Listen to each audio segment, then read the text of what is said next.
Our last meal in Bangkok was an unforgettable one at our favorite Ban Ice restaurant in Icon Siam. Guys, please watch to see what we ordered. But that's not all. Stick around as we breeze through Bangkok's departure process in record time. From check-in to VAT refund to immigration, everything done in less than 20 minutes. Stay tuned until the end as I share some information about VAT refund and some tips on how you can score the same VIP treatment for Bangkok departures. And with that, guys, let's dive right in.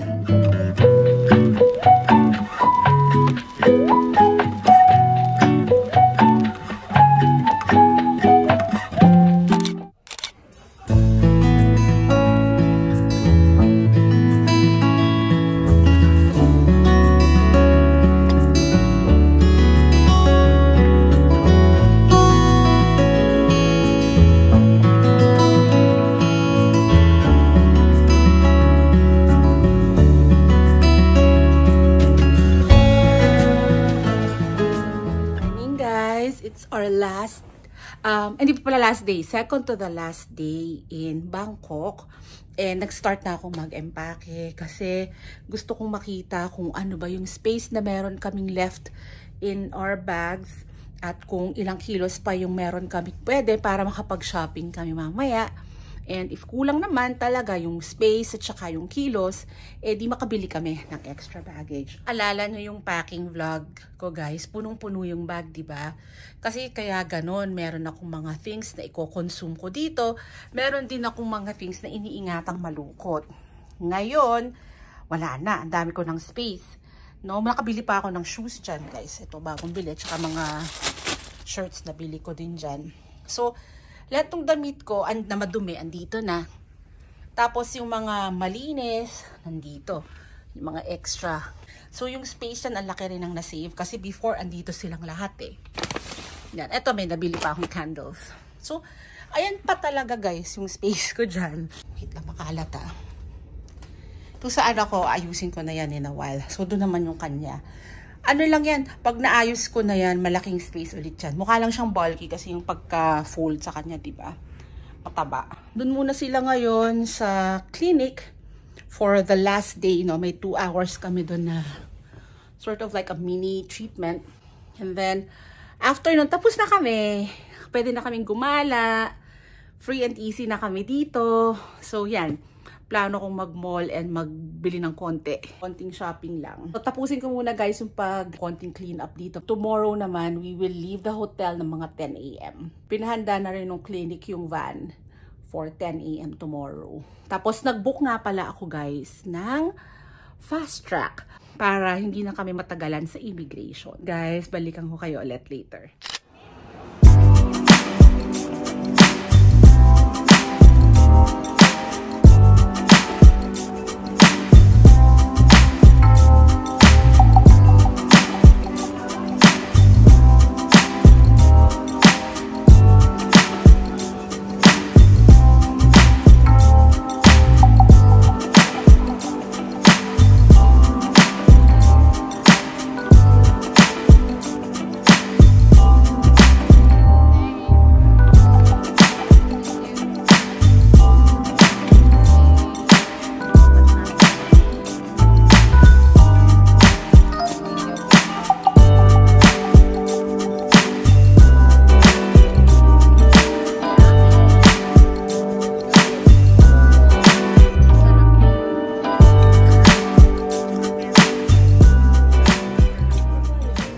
Gusto yung Ban Ice crab. Kasi totoong crab oh. Yung iba kasi parang iba yung pagkakuha. Parang hindi ko alam kung ano kasi makataba na siya. Ito talagang kita mo yung shape niya iba-iba. Okay, thank you. That's the sea bass. Thank you. Ready to eat. Guys, lahat ng food order naman ito, napakasarap.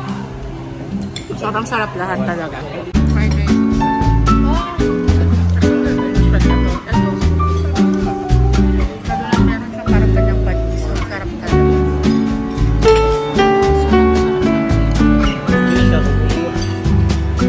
Grabe guys, sarap. Ito yung kanilang parang ensalada, no, nakasama ng fish. So, tinitignan ko, patis, lime juice, parang ganun. Mangga, ano to, peanuts, onion, and parang green onion. Sarap nito. Ito, masarap.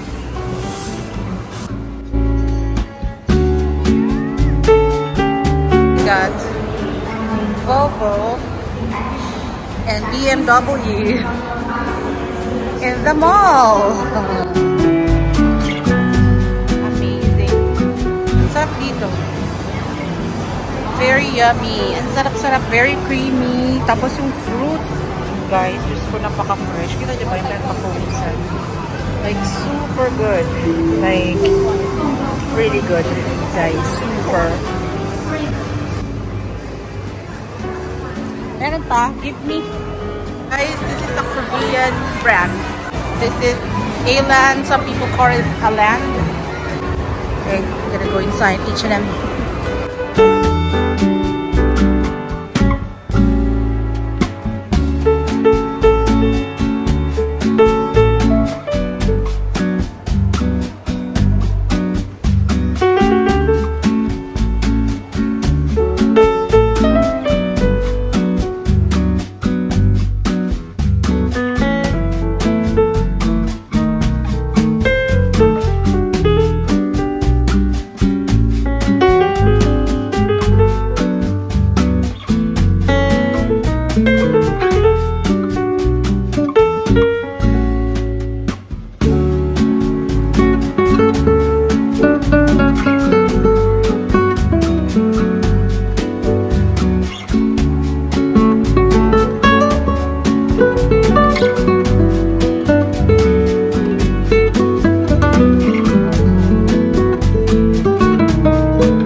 Last day na namin nga ngayon sa Bangkok and nakapag-ayos na ulit kami ng mga things, nakapag-pack na.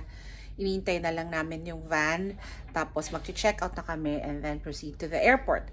As I said, nung pagdating namin, kumuha ako ng VIP fast track sa departure para hindi na namin kailangan pumila ng matagal sa immigration. And this morning, kinontak na ako ng company na nag-o-offer ng VIP service sa immigration. So, yan. We're arranging kung saan kami magkikita, at what time, etc. So, pakita ko sa inyo sa end ng video kung paano rin kayo kukuha ng VIP fast track sa immigration dito for departures. In the past, merong ganyan sa Klook, but when I was checking for our flight, wala akong nakita na VIP fast track service whether for arrivals or for departures sa Klook. So, kinuha ko to from another provider. So, the first nung Bangkok vlogs series natin ay naggawa tayo ng packing vlog. And nakita nyo naman dun yung process how I packed. And so, there are just some realizations after the trip na. So, ngayon na nag-empake na ako pabalik. Feeling ko nag-overpack pa rin ako. Sakto yung damit ko na panglakad and pantulog, but sobra yung dala ko na accessories like caps. I brought 2, so dapat hindi na lang ganon. And then, yung mga socks. Kasi in the morning, nakachinelas lang ako the whole time. So, mga ganong things, small things. Tapos, may mga sobra din ako, like yung medicine kit ko, parang ang dami kong dala. Even yung aking skincare, I think next time, I would just bring like smaller containers for the facial wash. Tapos, marami rin akong dala sa makeup. So, I think next time sa makeup, it will be just be the BB cushion, a lipstick. Hindi na ako nadala ng mga pangkilay, kasi sa totoo lang, pag yung mascara and eyeliner nag-touch sa eyes ko, nagiging, makati sa eyes ko and naluluha ako the whole day. Yun yung parang first sign ko na na parang feeling ko inaantok ako, but it's really because of products getting into my eyes. So next time, very ano na lang, babawasan ko yung makeup kit. Dalawa pa nga yung makeup kit ko, meron pa akong dala mga pang primer, pang ano, hindi ko nagamit lahat. So yeah, next time hindi ko na pipit-pitin yon. And then I guess that's it. Tapos yung mga chargers, ang dami ko ring dala pala na chargers. So guys, pakita ko sa inyo yung pampatipid ng space. So ano to, foldable. Dito naka-charge yung iPhone, dito yung watch, and then dito yung AirPods. So next time, ito na lang, at saka isang kable lang. Alam nyo ba ngayon, ang dami kong kable na ganito. Dala ko pa rin yung extra cable ko na Type-C for the phone. May dala rin ako na Lightning for this one and for the AirPods Pro. So yan, makakabawas din yun. Tapos, aside from this MagSafe na charger, may dala pa akong isa na power bank na mas makapal dito, yung ProMate. So siguro next time isa na lang ang dadalahin ko. Ito good to for short trips, like kunyari punta lang ako sa office, magkikita ng mga friends sa Makati. But for mga travels, bless you. So for mga travels, I'll just bring the ProMate. Mas heavy duty yun, mas matagal. So yun, I think marami pa akong pwedeng ibawas sa mga bit-biting ko next time. And that will give me extra space and kilos. Now we're on our way to check out. Ayan, sa van ulit kami, pabalik na sa airport. Travel time is about 45 minutes. Guys, thank you for reaching up to this point, but analytics is telling me that most viewers only watch but do not subscribe. So here's me requesting that you please hit that subscribe button. It really means a lot to me and will inspire me to make more and better content for you. So please subscribe.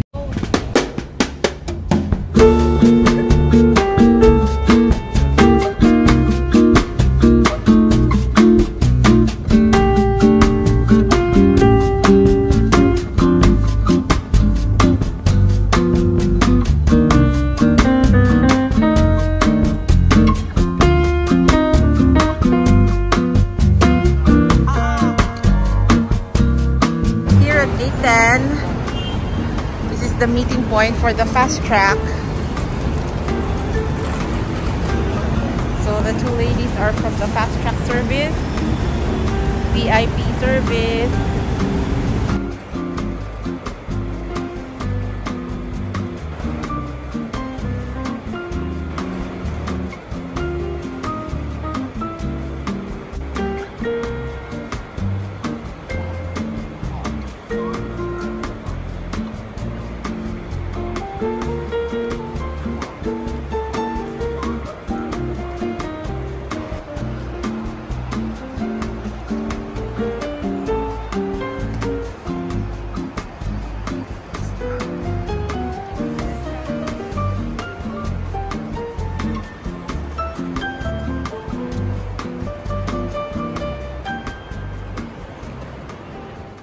Guys, naka-fast track VIP service kami, no?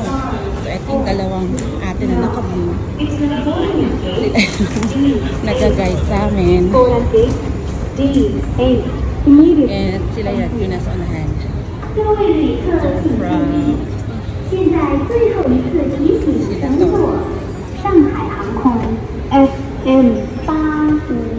We're here at the VAT refund, no, for tourists. So, usually, question natin dyan is, do I need to show yung item na binili? So, meron sila dito na if the value is less than 40,000 baht, hindi mo na kailangan ipakita yung item. But if the total na ipapa-refund mo ay greater than 100k, kailangan mo pa rin ipakita yung mga items. So, now that I think answers the question, whether do you do VAT refund first before you check in, the answer is yes. Mag-VAT refund muna kayo before you check in. Para in case tanungin pa rin doon kung kailangang makita yung item, mapapakita nyo pa kasi hindi pa siya nag-check-in. Sa loob, they might also ask for the item. So yun nga, if the value of the item is greater than 40,000, they will ask you to show it. Or if the total amount exceeds 100,000 ng lahat ng items, you need to show the items here. So, yun guys, tapos na. Mamaya i-review ko, pag nakaupo tayo, i-review ko yung fast track service and why I think it's a worthy expense.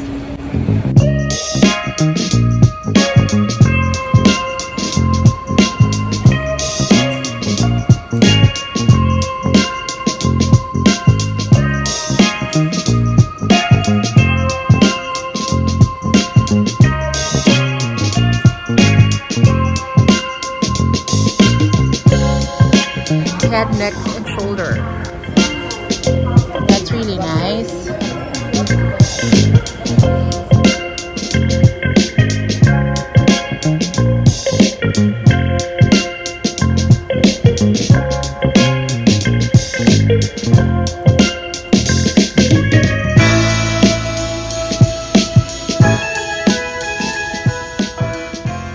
Ngayon sa shuttle from gate C1A, we're gonna transfer doon sa plane.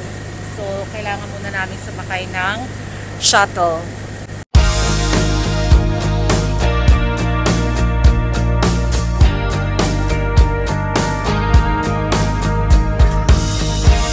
Ladies and gentlemen, may we have your attention please?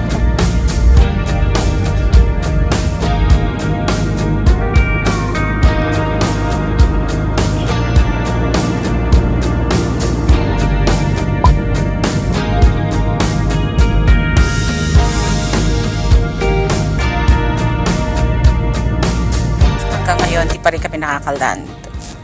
And before, ganito rin nangyari sa amin. And the reason is because there's air traffic, no? Tapos doon sa NAIA, wala ka rin parang malalandingan. So chances are there are also other airlines na nagko-cruise lang around. But the thing is, nakakahilo siya guys eh. Swerve siya. Ikot-ikot lang kami. Yung isang experience namin was a flight from Korea. And that one, talaga halos 1 hour kami na nagko-cruise lang at a certain altitude. Paikot-ikot lang din kami. Yun, nahilo talaga kami doon. Like, there are other passengers na nasuka. Eto naman, sana hindi naman ganun katagal, no? Pero talagang, hindi kami naglaland eh. Paikot-ikot lang kami. Sana mag-land na soon kasi medyo nahihilo na ako. Tsaka yung tenga ko, medyo sumasakit na rin. Finally, we landed around 7:10 p.m. That's after more than 40 minutes of cruising on air. I hope you picked up something useful in this vlog, especially the fast track VIP service and VAT refund process. After this, I'll show you where I booked the VIP fast track service, but now I'm gonna say thank you guys for watching this vlog. I hope you enjoyed it and I'll see you in the next one. Let's talk about Michelin food in Bangkok. Right, so this is where I got the VIP fast track service guys, and hindi ito sponsored. So dito ko siya na-book guys sa Get Your Guide. As I said earlier, may ganito before sa Klook, but at the time na naghahanap ako for our departure dates, wala si Klook na ganyan. Kaya dito ko siya nabili sa Get Your Guide. Once na sa Get Your Guide na kayo guys, i-search nyo lang dyan sa search bar, Bangkok Suvarnabhumi Airport Fast Track Immigration Service. And then input nyo lang kung ilang vouchers yung bibilhin nyo, pati yung date ng arrival or departure. 1 voucher per person guys. So meron silang for departure, meron din sila for arrival. Kami hindi kami kumuha ng arrivals.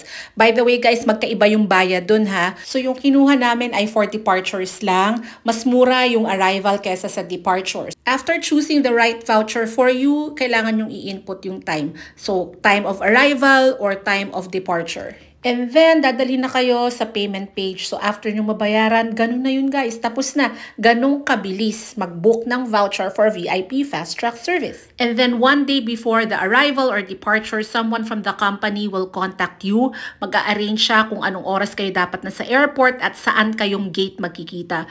And that's it. Pagdating nyo sa airport, ando na sila. Ini-meet nila kayo sa exact gate na napag-usapan nyo. And they will guide you through the whole process. From check-in to VAT refund, to immigration and passport controls. And alam nyo ba guys, talagang sobrang bilis lahat. Dire-diretso lang, walang aberya, walang tigil-tigil. So nakita namin kung saan ba nag-check-in yung mga first class passengers. Grabe, ganun pala kadali doon. Like walang tao, para kang VIP talaga. So ang tanong, bakit kami kumuha ng VIP service? So guys, kung hindi pa kayo nakakapunta sa Bangkok, napakahaba ng immigration nila. Mapa-arrival man or mapa-departure. In my experience, lalo na pag-departure, like oras yung itinatagal ko sa immigration. Ngayon, hindi kami kumuha ng sa arrivals kasi nung last punta namin sa arrivals, may special lane for the kids and for senior citizens. Kaya, hindi na ako kumuha ng arrivals this time around. And it's a purely optional expense, but I must say it's worth it. So dito ko natatapusin ang vlog guys. Again, thanks for watching and see you in the next one. Bye!